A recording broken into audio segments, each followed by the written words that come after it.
Hello and welcome to the Strong Suit Podcast, where we focus on the people part of your business. Every Tuesday and Thursday, I interview a world-class expert on talent and recruiting so that you can build a company filled with rock stars.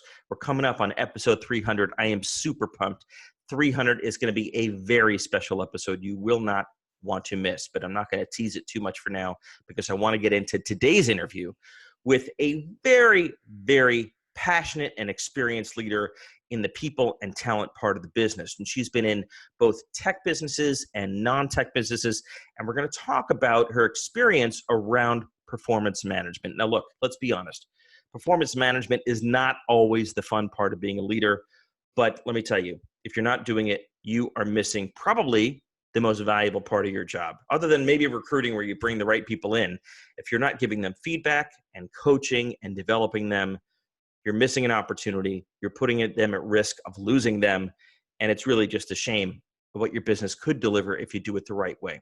So let me tell you about Jessica Carrol, our guest today. Jessica is the VP of People at Signal Sciences, a super cool company in technology. I'm going to let her explain what they do. But she started, which I love, at Red Bull. And she was in HR at Red Bull and a bunch of other consumer companies that you're probably familiar with. She then kind of climbed the ladder at Shopzilla and Just Fab and one of my favorite technology companies, Magento Commerce, which is one of the leading e-commerce companies.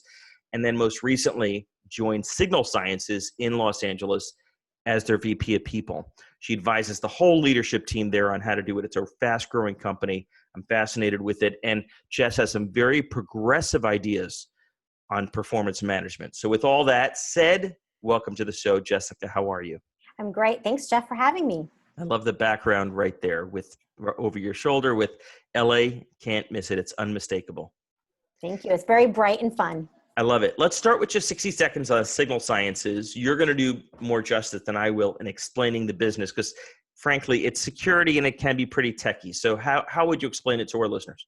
Sure. We offer a next generation WAF and RAST, which is a solution that helps protect websites and mobile apps. Think about online banking or your shopping carts by identifying and blocking malicious traffic. So we're keeping those applications safe. Got it. Super important these days with all that we hear about. And I'm guessing that you hire a lot of software developers. We absolutely do. Yes. Probably the number one job type in the company. It is, and we are specifically looking for folks who are experienced in the security industry. Got it. So let's do some basic stats on the business now that we know what it is. First of all, based in Los Angeles. Correct. Got it. And roughly how many people? We have about 150 employees and growing. 150. Yes. Got it. So good, healthy, mid-sized company. Mm-hmm. So let's talk about this concept of performance management. You've worked in tech, you've worked in non-tech, you've worked in big companies and small companies. Let's start with just the headline of why you're so passionate about this concept and what you think most leaders do wrong when it comes to performance management. Yeah. For me, I'm super passionate about it because this relates to every company, like you said, regardless of the size and the type of industry. People, meaning employees, want to know where they stand. Are they doing the job that's asked of them? Are they doing it well? What does success look like for them? What does their future look like? And in the past, there has been this structure that managers have that conversation once per year. If that, that's right. If there's a structure in place for that. Yeah. And what we have learned is employees want to know continuously how they are doing. And I think that is partially due to our millennial workforce that makes up nearly 50% of our workforce. They want feedback today. They want to know how to improve today, not 12 months from now. Is that just because I'm clearly not a millennial, as you can tell? Is that just because they are kind of a instant gratification society that came up through an instant gratification, instantaneous society, and so they want feedback instantly, or is it something else? It could be a mix. I think there's part of that. I think there is the idea that they will climb the quote unquote corporate ladder very quickly. Yeah. And so in order to do that, they want to constantly know what they can be doing better and different. Yep. But also it's a group of people who were told very often how well they were doing by their parents, right? And got Everyone that is a feedback. snowflake, right? Right. So it's interesting in the workplace how that has manifested over the years. if mom and dad give me feedback all the time and then my boss isn't, something must be wrong. Absolutely. So I agree with you 100% that the annual review is dead. Many big companies, including Deloitte, have said we are done with this and have Right. switched to something else.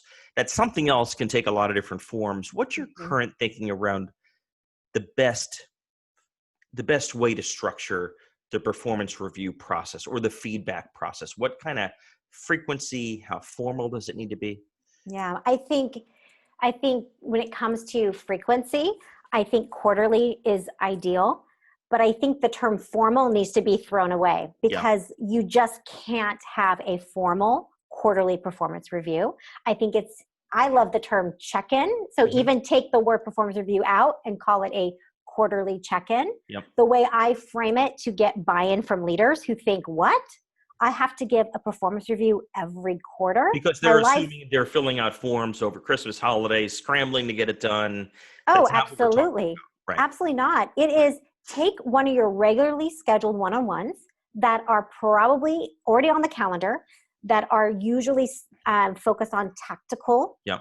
the Fire, list of let's call it to-dos, fire drills, right? the fire drills, right? Take that 30 minutes or an hour and say once a quarter, instead of talking about our to-do list, we're going to talk about how you're progressing and have that conversation. There can be a tool involved, but you don't have to have a tool. I Mhm. think having an employee give some sort of self-review or some self-reflection for the manager to have so they're not going in cold Yep. helps. Yep. But that's what I see is that quarterly. I think if you're a large company that's been doing annual for years, maybe you start doing semi-annual, then go to quarterly. So ease off. So ease off, And, exactly. and so on the other extreme, Jess, is monthly too much? Is that overload, feedback overload? It can be. Now, it depends on who you speak to. There are tools out there that actually help facilitate weekly feedback that employees give to Yep. their employees. I have been a part of a company that's done that. It became a bit of a check the box. Yeah. There just wasn't enough new information to share on a weekly basis. Yeah. Yeah. Or even monthly, perhaps.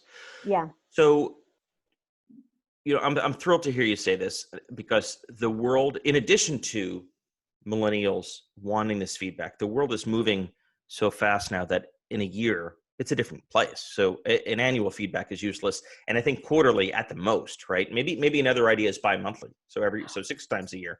But I Absolutely. think the point is more frequent.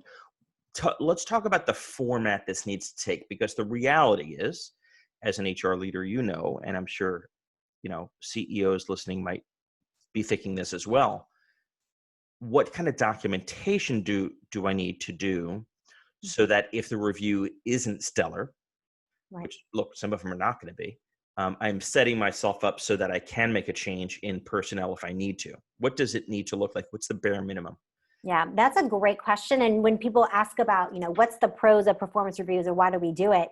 We talk about giving that continuous feedback and retention, but it's also key in order to fully document when performance isn't working and Right. identifying that at the start and not letting it perpetually get worse. So when I think about what needs to be documented, it's clear.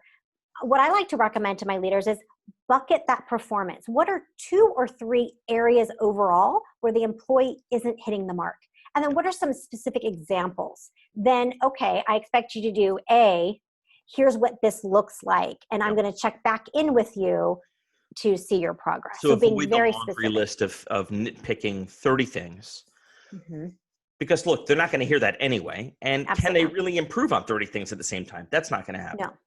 So So is it communication? Or it could be work quality. Yeah. That is deadlines. It could be several things. Is it communication? What does that look like? Yeah. So if you can give them in 2 or 3 buckets, that really helps send the message home. you have the meeting in verbally, obviously. What Mm-hmm. needs to happen in writing to capture those 2 or 3 things? What's the bare minimum we can get away with, and still not have our head of talent bust our chops when we want to make a change in staff? Yeah. At minimum, it's an email. And here's how you do it. You write the email in advance of the conversation. If you have an HR partner with them. Yep. And that helps you with what your quote unquote script is, right, for the conversation. Right. You have the Thinking conversation. about your key messages versus just winging them. Absolutely. Right. The last thing you want to do is wing Yeah. what you're about to say. Yeah. So you have the verbal conversation, and at the end you say, I'm going to send you an email that describes what we just talked about, Yeah. so that we're on the same page. Yeah. And instead of saying I'm putting you on notice, I'm writing you up, which I hate that term. Yeah.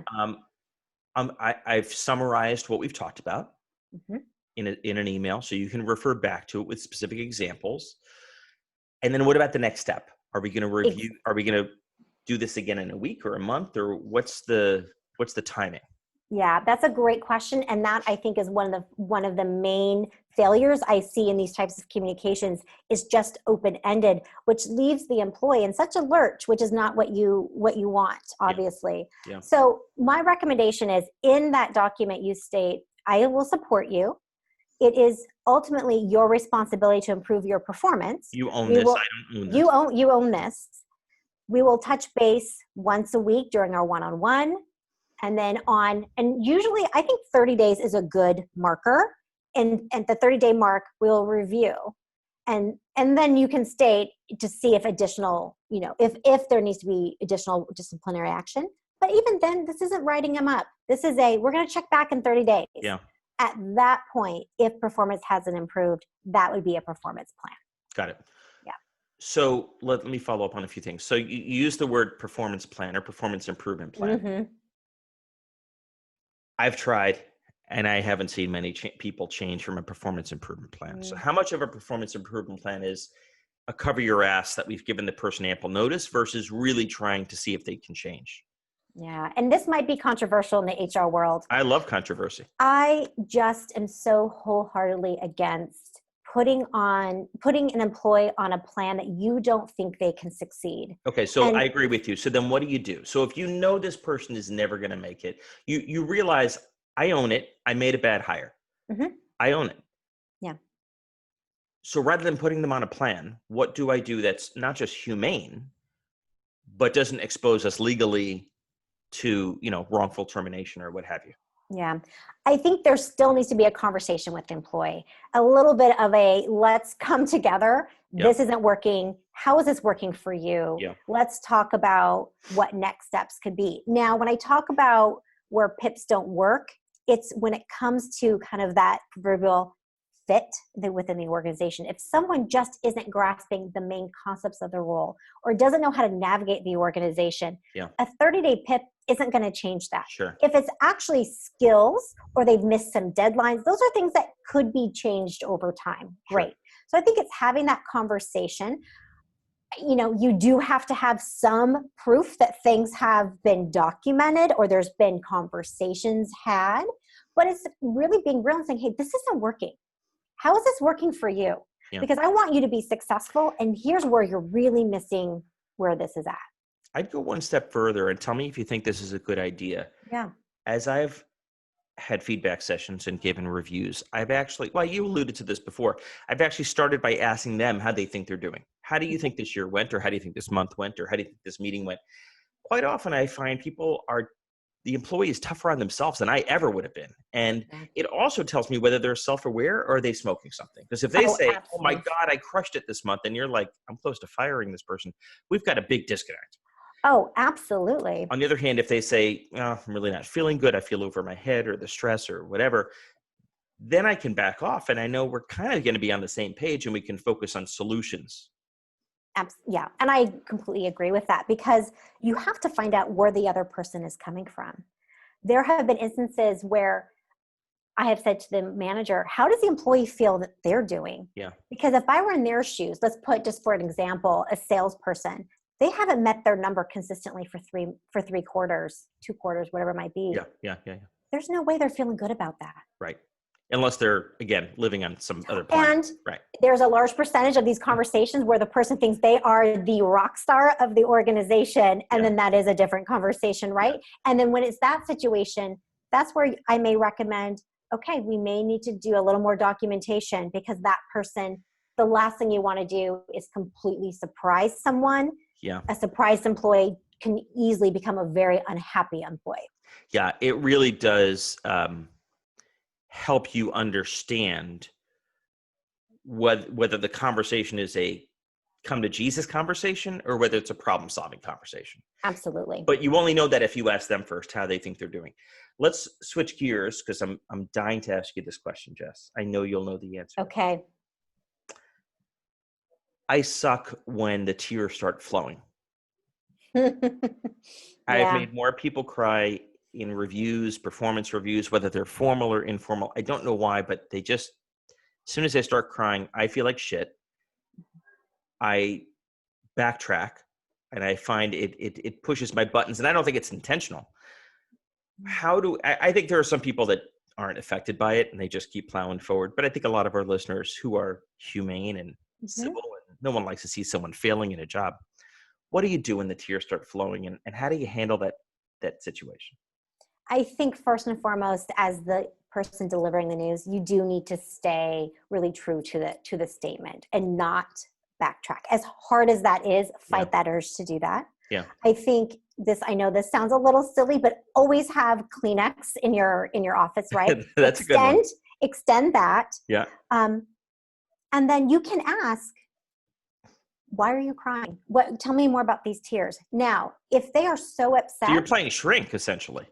You kind of are, because you want to find out what is it that's actually honing in. To your point earlier, are they so hard on themselves that they feel like they have let you down and they feel so bad? Yeah. Or are they actually so angry that this coming out as tears? So what are these tears? Because then you know how to handle the situation. It's really no different than a conversation you might have with a loved one, where unless you ask those questions, you don't know. You know, a spouse, a partner, boyfriend, girlfriend, whatever.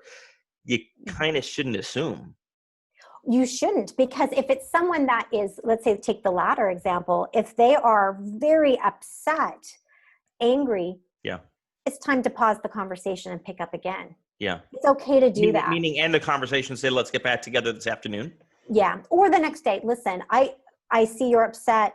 Let's pause and let's get back together. Take a time out. If it's someone that, if in the first example, they're just upset because of the feedback, you can talk through that and get them to a better place. Right. But hold strong to your message, because you wrote it and delivered it for a reason. If you backtrack, you're not really helping yourself or the employee in that situation. It sounds easy, Jess, but I'm still nervous. Doesn't it? I'm still nervous about doing it.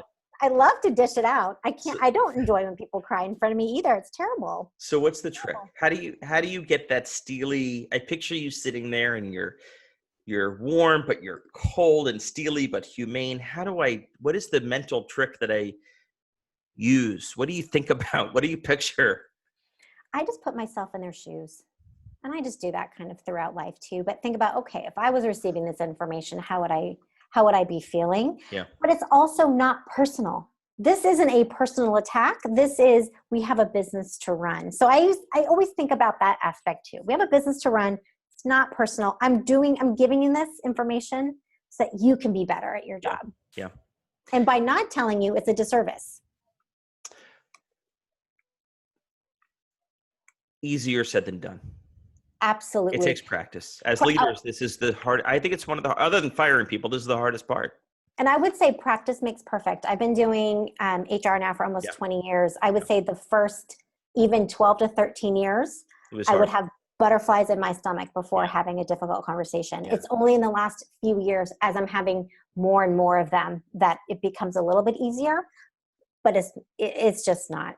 But that's an important part of leadership, though. I still puke when I have to fire someone. Yeah. Let's switch gears. We got a couple minutes left, and I'm eager to ask you another topic.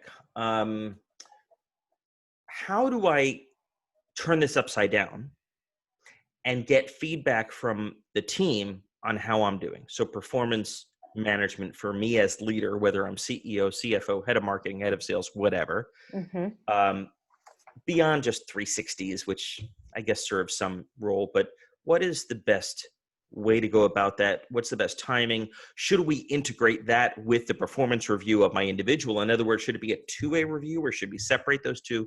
What have you learned about the best way to do that? Yeah, I have learned that incorporating 360-degree feedback is a great addition to a performance review process. Yep. I do absolutely think that you have to do a crawl, walk, run before you get to that. So a company that has never done performance reviews, they launch a performance review with 360 feedback. Yeah, I don't think they jump right in, right? They jump right in because you also need to make sure you have a culture that is accepting of feedback and a culture where it's safe to give feedback. Yeah. So are employees going to give you that give you that clear and honest feedback? Or are they going to say, manager, I'm going to candy coat this because I'm afraid that there's going to be retribution if I were to do so? And how do you go about ensuring that the team knows that this is a safe environment to do that, to provide feedback? I think it's all in how you deliver it, and it has to go along with the training. So with any performance management, whether it's a Google Doc, whether it's just a conversation or a fantastic tool like Reflective or 15.5, there needs to be training that goes along with that. Yeah. That is around the philosophy. Why do we do performance reviews as a company? We want you to succeed. We want this to be a place where we can give feedback to one another. And really making sure that you are sharing, this is why we do this. This is not to get people in trouble or to check a box. It's getting that buy-in. The messaging that accompanies it is super important. You can't just Absolutely. roll it out without explaining, especially if it's a change after 5 years, all of a sudden we're doing this. Like, why now? Exactly. That is so important. And if you were to use a tool, I would say if you have training, the tool aspect of how to use it should be 10%. The other is 90%. And for managers, just like you touched on, what happens if you have an employee that gets upset when you give feedback? How do you give that constructive feedback? Just all of that, I think, is so important. You can't just throw it out in an email and think it's going to be successful. It probably won't be. So let's recap. Get rid of the annual performance review. Yes. Let them cry. Yes, with a tissue. And have tissues. Have tissues. I love that. Jess Carrol, Signal Sciences in Los Angeles. Thank you so much for making the time. How can people learn more about the business or get in touch? Please come to signalsciences.com and learn all about our exciting product. And we look forward to meeting you. Fantastic. Thanks. Thank you.